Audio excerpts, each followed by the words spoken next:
Hello.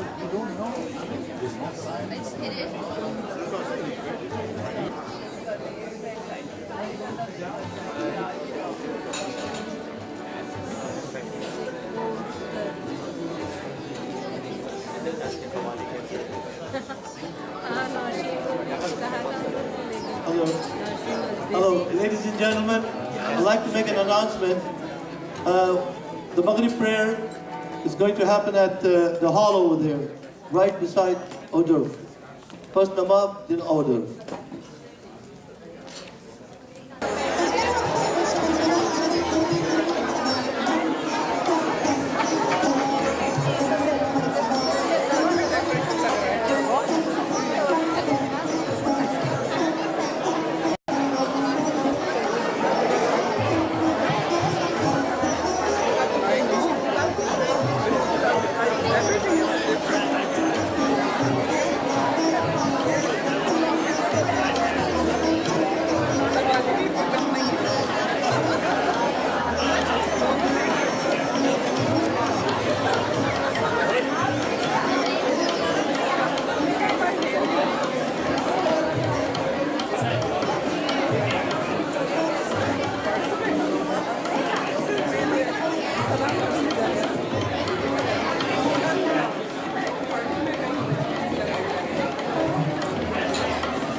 My name is Abidaha and we're going to start dinner, so please, dinner is at the back. Please go ahead and start having the nice dinner that's prepared for you. And after that, we'll start our entertainment program. Thank you.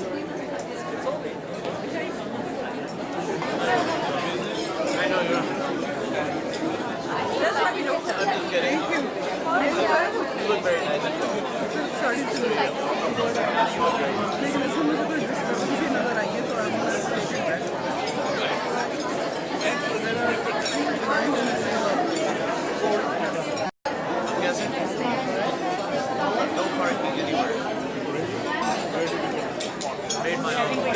In the back, we are going to start the entertainment program in just a few minutes, so please take your dessert and drinks and take your seats, and we'll be starting shortly. Thank you.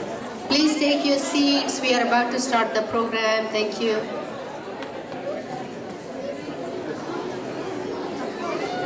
It's a very dry profession, so we try to have some entertainment programs like tonight.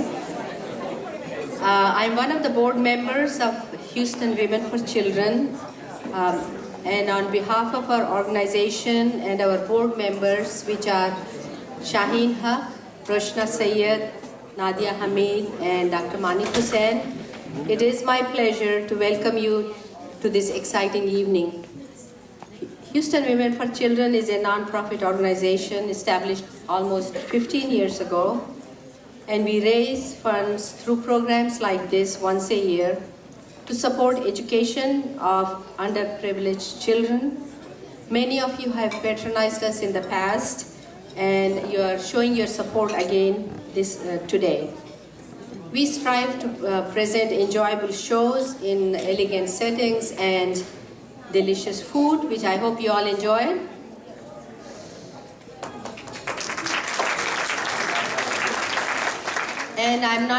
And I'm sure you'll not be disappointed with the program today. Our organization distributes all the funds that we collect to schools and institutions devoted to provide education to the poor and needy children.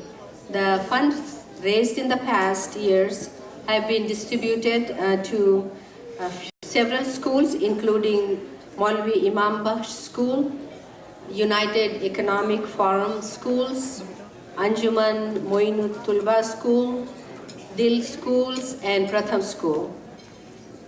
The entertainment tonight is titled The Mughal Influence on Our Glorious Culture. We have been very fortunate to have several accomplished and talented artists, and also very talented dancers and very talented and very well-trained Qawwali groups volunteering their time and effort for this worthy cause. Please recognize their efforts and applaud them when they finish their performance.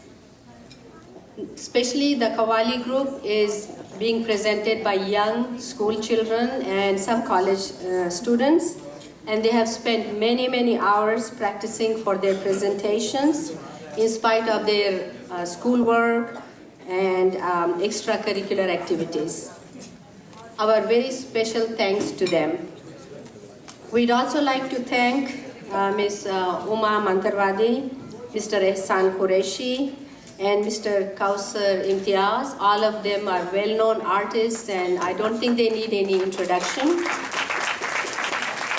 And we thank them for taking time out of their busy schedules to make this evening enjoyable.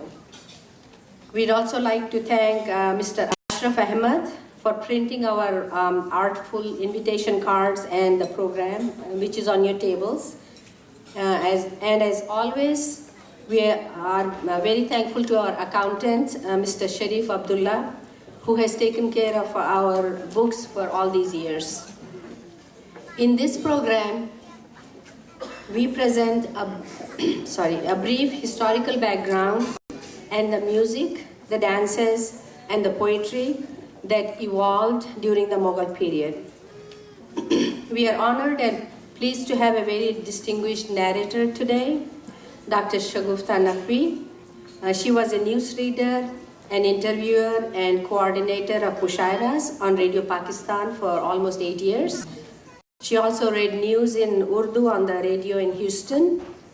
She also worked voluntarily for the battered women in Pakistan, and she has written prose and poetry in Urdu, especially on the topic of challenges faced by immigrants and women.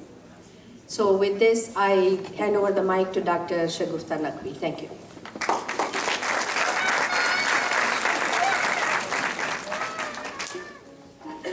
Thank you very much, and Assalamu Alaikum. I am privileged to be here today. ये खूबसूरत शाम जो आप सब ने बहुत मेहनत से यहाँ सजाई है, यकीनन इसकी याद बहुत दिनों तक हमारे जहनों में ताज़ा रहेगी। आज का मौजू अपने अंदर बहुत गहराई और वसअत रखता है। रशीद अहमद सिद्दीकी ने कहा था कि मुग़ल तहज़ीब ने हिंदुस्तान को 2 अजीम तोहफे दिए, एक ताजमहल और दूसरा दीवाने गालिब। मीर तकी मीर से लेकर गालिब तक तमाम बड़े शोरा इसी दौर से ताल्लुक़ रखते हैं। पत्ता पत्ता बूटा बूटा हाल हमारा जाने है, पत्ता पत्ता बूटा बूटा हाल हमारा जाने है, जाने न जाने दिल ही न जाने बाह तो सारा जाने है। चारागरी बीमारी दिल की रस्में शहरे हुस्न नहीं, वरना दिल बरे नादां भी इस दर्द का चारा जाने है।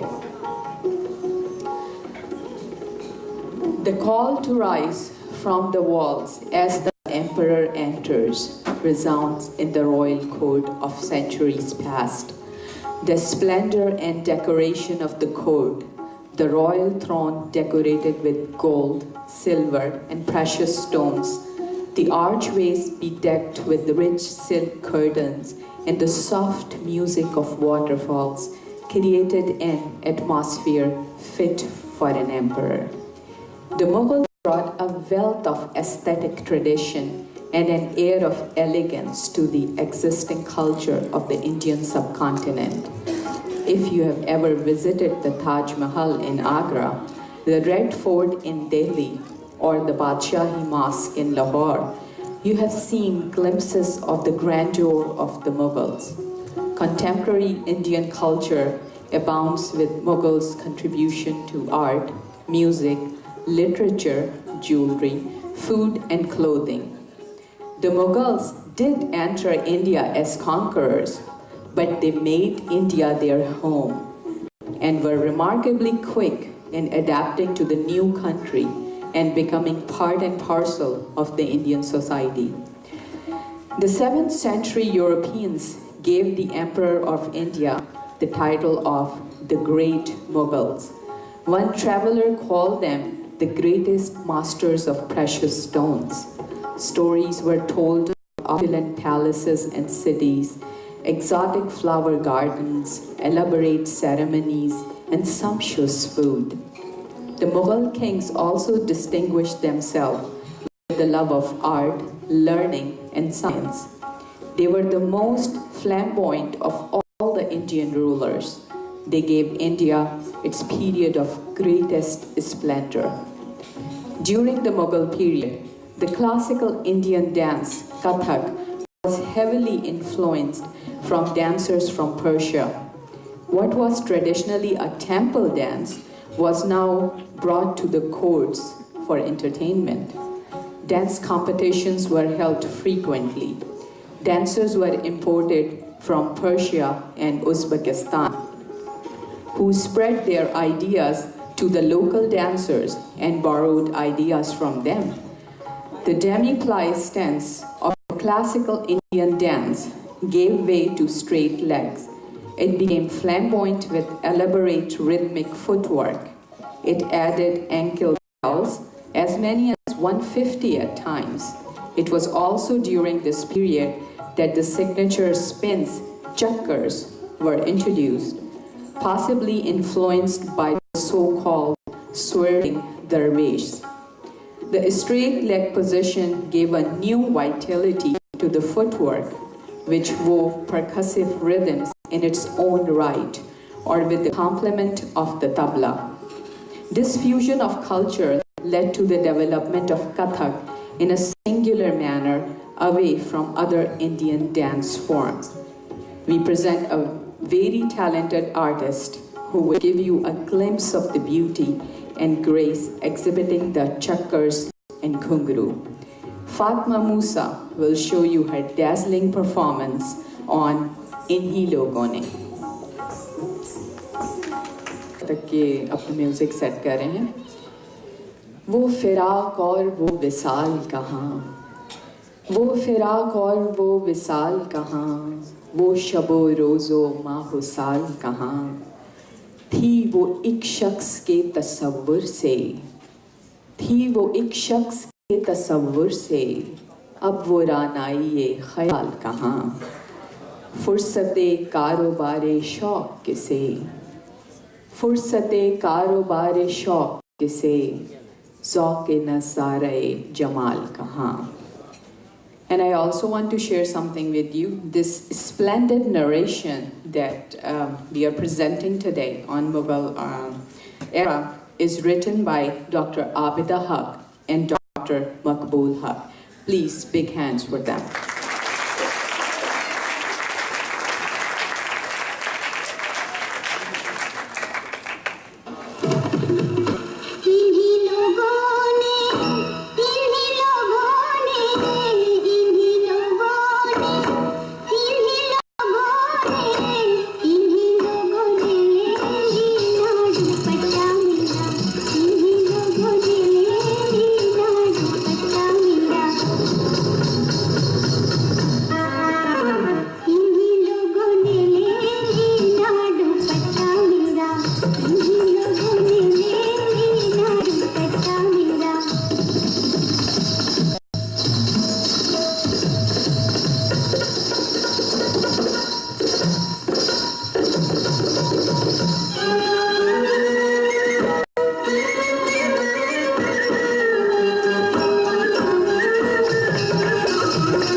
established his empire in India.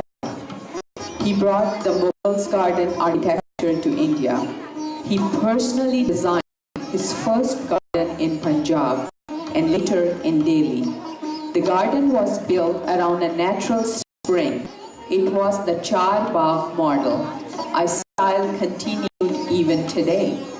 The garden architecture made India magnificent, filling empty spaces with trees and plants.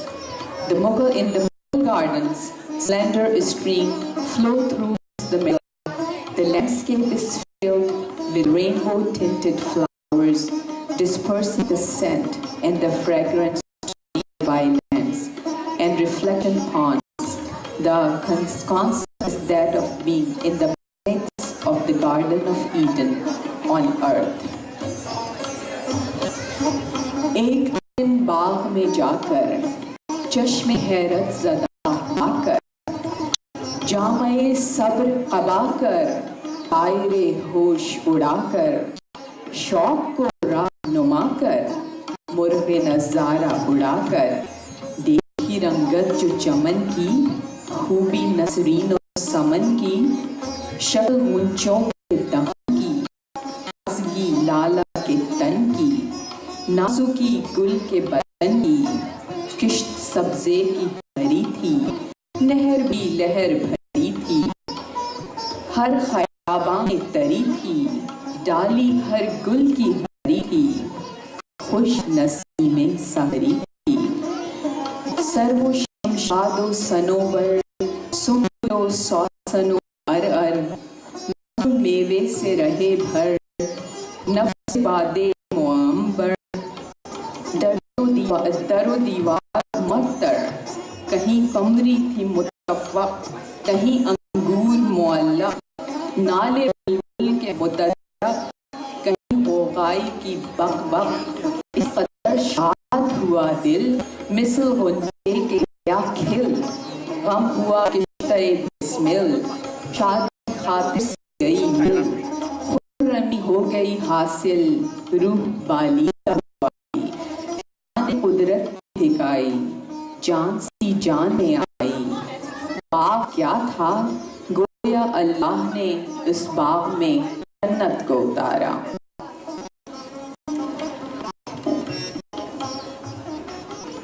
In the 7th century, Babur was succeeded by his eldest son, Humayun, who became the Emperor of Delhi in 1555. He personally laid the foundation stone for a new city, Delhi. Its foundation gave notice to the entire world that this was a liberal empire, that philosophers and poets of all sects would be welcome, in deliberate contrast to the persecution and bigotry practiced by the dynasties of Persia and Turkey. Poetry was almost the lingua franca of his court. Humayun was also a devoted mystic and Sufi. Qawwali is a genre of Indian semi-classical music, set to mystical Sufi poetry. Historically, this type of music was performed in small assemblies at the shrines or dargahs of respected Sufi saints. The roots of Qawwali date back to 8th century Persia. During the first major migration from Persia in the 11th century, this musical tradition called Sama spread to the Indian subcontinent, Turkey and Uzbekistan. Rumi and his order of Sufism propagated Sama in Central Asia. Amir Khusro of the Chishti order of Sufis in India blended the Persian melody and Hindustani musical tradition to create the Qawwali. In the recent years, several well-known artists have taken this musical tradition to the masses by adding love themes to the Qawwali. Now we are going to present an angelic performance of Qawwali.